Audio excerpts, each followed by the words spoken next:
nze Sonko Haruna Badru ngenda kukiikirira abantu baffe ab'e Kawala wanne Kawala Firu Kasubi Parish Rwanda Division. Njagala okwebaza Katonda mu bantu omukaaga nze yabadde omuwanguzi wa kaadi ya National Unity Platform. Ekyabadde kyangu naye olw'okuba nti ebintu bisatu bikkiriza nti mbirina era mbitambulirako. Ekisooka ye Katonda, ekyokubiri obuweereza, ekyokusatu nekkiririzaamu. Kati mu bonna omukaaga be nabadde nvuganya nabo, ekyamazima byonna bye babadde balina nga mbibasinza. Nakati nga ne bw'obeera gwe tuyinza butampa kaadi nga gwe oba otunuulidde olaba nga sigwanidde kufuna kaadi. So mu mbeera eyo njagala okwebaza Katonda nti kaadi nagifunye era olwaleero nzize okunkoneramu sitampu okakasa nti yenze mutuufu okutwalayo empapula zange ng'ennaku z'omwezi 9 ate akakiiko k'ebyokulonda kabeere nga nako kanzikiriza okubeera nga neesimbawo. Abamu ku batayise bagamba babadde basinga n'abamu ku bafuna kaadi naye mwasizeteeka mu kasinga. Sirina nze kya ssente kyo sijja kulimba. Simanyi na muntu ki ayinza kubeera nga akwata ssente ze n'ateekayo. Kitegeeza ebyo byakola kakola ki teyeekakasa. Naye nga nze yeekakasa kye nabadde nkola sirina yadde ekicupuli kye nawaddeyo.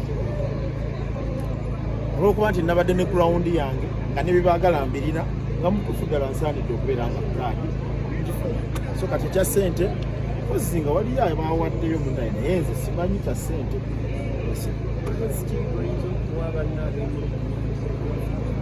Ab'emulugunya of course nsaba bategeere nti kano kaabadde kazannyo wabaddewo awangula nakawangula. Kakati ekyo bakitwale nti twabadde tusamba mupiira ng'omupiira ogwo gwa knockout. Mu buli ngeri yonna newe twandibadde tusibye draw wabadde yajja okuta munne.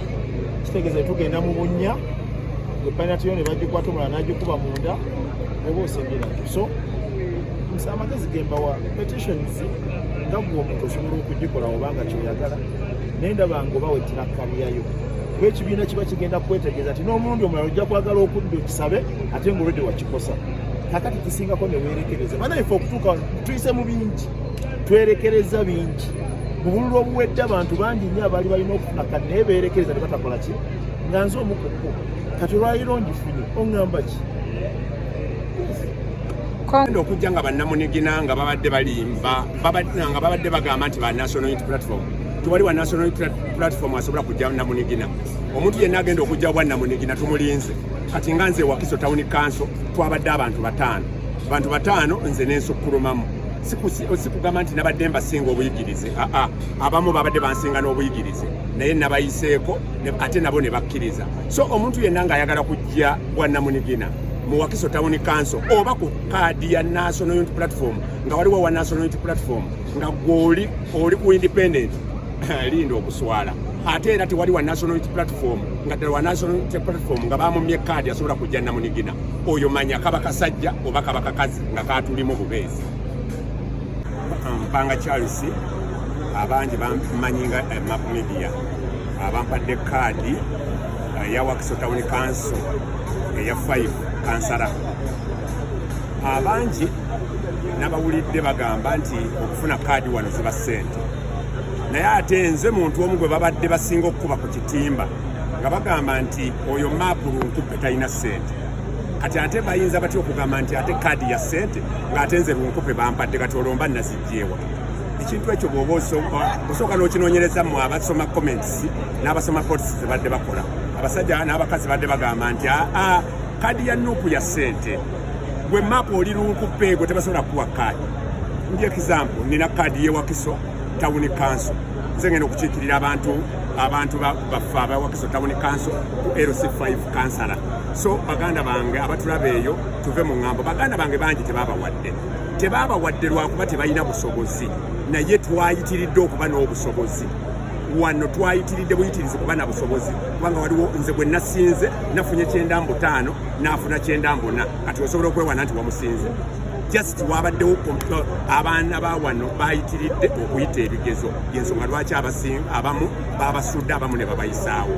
So baganda bange mbasaba abali eyo mwenna gwe ng'obadde ku kaadi ya National Unity Platform nga tewafunye ffenna tulunyolerwamu wamu naye ati tulina ekintu ekinene ennyo tugenda mu ntebe ennene tugenda mu protestive vote nze wadde mwaŋŋambye nti mapu bakuwadde ogenda kuva ku kamera nti nze nziramu bagamba ennaku z'omwezi nga 4 October 2025 ŋŋenda ku campaign na president abaganda bange bajja kubaayo eri nze ndi ku 5 nina ba agents be bakansala ba LC 3 be bawadde bagenda kubeera ba agent bange wemba siringa webali so ate nga n'omulimu mbadde ngukola waliwo abagenda betwa ujjo kabagala amanyago erinnya nze Ivan Atwine nga nva mu bendobendo ye nakulabye nga nze fraga beara wa NUP bwa kansero C3 nsooka kwebaza ekibiina kyange kundabamu obwesige n'embavu okulaba nga kinkwasa kaadi eyabaddeko okuvuganya okw'amaanyi naye ate era ne balaba nga nze agisobola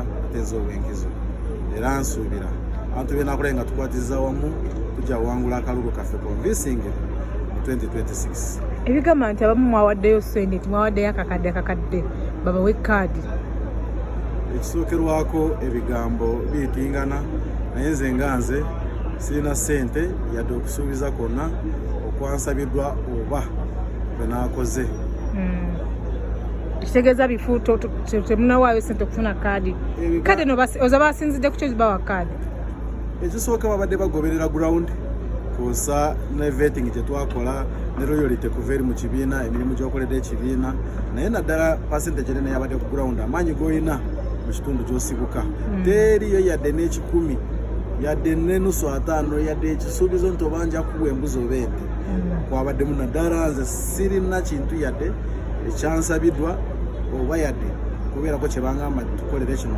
tukuwemu kino so n'olwekyo ebigambo gy'abantu alabika babyogeza busungu nakwagala kusaanyawo ekibiina obalabe bakibiina ndi wa mukisa nnyo okumanya ndi wa mukisa nnyo sekuritale jenno owekitiibwa David Lewis Rubongoya nze gwasoose okusayiningirako mu Uganda yonna nze member wa National Unity Platform gwasoose okuteekerako omukono era abantu bayinza olowooza nti munaye Katongola ali mu palapase naye mbagambayo kaadi essaawa zino nagifunye dda era sitampu emaze okuluma omukono gulumye era nenjagala okusanyuka okutegeeza bannayuganda naddala bannalubaga South nti obuweereza ngenda bubawa naye obuweereza bwange bugenda kwesigamizibwa ku nsonga 3 esooka okulaba nti Uganda ekyuka ekyokubiri okulaba nti owekitiibwa ennyo Robert Kyagulanyi Ssentamu pulezidenti waffe atuula mu ntebe y'obukulembeze bw'eggwanga ate n'obuweereza obutuukira ddala ku muntu w'owansi era nja kusaba baganda bange benvuganyizza nabo nze mu kusaba kaadi navuganya n'abantu 14 ku bantu 14 kwaliko deputy speaker wa KCCA nekubeerako ne bakansala ba incumbents baganda bange abo mbeebaza obuweereza bwe batuusizza ku bannayuganda baganda bange abo era ngenda batuukirira sekinoomu ng'abalala abana bwe basazeewo ne bagamba ddala akasajja kamumira nsanafu kasitowa era baŋŋambye tugenda kudda emabega ngenda kulaba engeri gyemba deputy speaker wa KCCA ne benenvuganyisa nabo ngenda kulaba bwe tukwatagana okulaba nti tutuusa obuweereza njagala okwebaza ekibiina kyange ekya National Unity Platform n'owekitiibwa ennyo President Kyagulanyi okumpa omukisa nze omunaku Julius Katongole asula mu myala gy'ekabowa asula mu myala okulaba nti nange Julius Katongole ataawaddeyo yadde na 10 ataawaddeyo yadde ensimbi bampadde omukisa mpeereze bannalubaga South. Lubaga South esangibwamu Bwakabaka bwa Buganda, esangibwamu Eklesiya Katolika. Ebyo byonna bibadde byetaaga omuntu ddala nga wankizo ku nsonga ezo. Yategeeza abantu bannyinimu Ssaabasajja Kabaka ngenda beerawo mu nkulaakulana ez'enjawulo naddala bulungi bwansi okulaba nti tulongoosa akayanja ka Kabaka, ennyanja ya Kabaka esangibwawo n'ebintu ebirala ebiyamba omuntu wa bulijjo. Era olunaku olw'enkya ngenda kubanga ngenda okulaba nti mpaayo empapula zange ate ntandika akalulu okulaba nti mpangula ekifo kino. Ebanja abagenda okujja okwesimbawo ne nabo era bakimanyi bajja bagamba nti mugenda kumeggana ne mu miransanafu era akalulu kano tekagenda kubeera ka bulijjo. Nja kusaba bannalubaga South ambuleera ke kabonero abalala bonna abali mu byabwe ne babanga abadde munnu nga kadi yaganye kkiriza muganda wange ekintu kigaana so mu mbeera eyo tugenda kulaba nga tuwangula ekifo kino ate tuweereze bannalubaga ey'amaserengeta.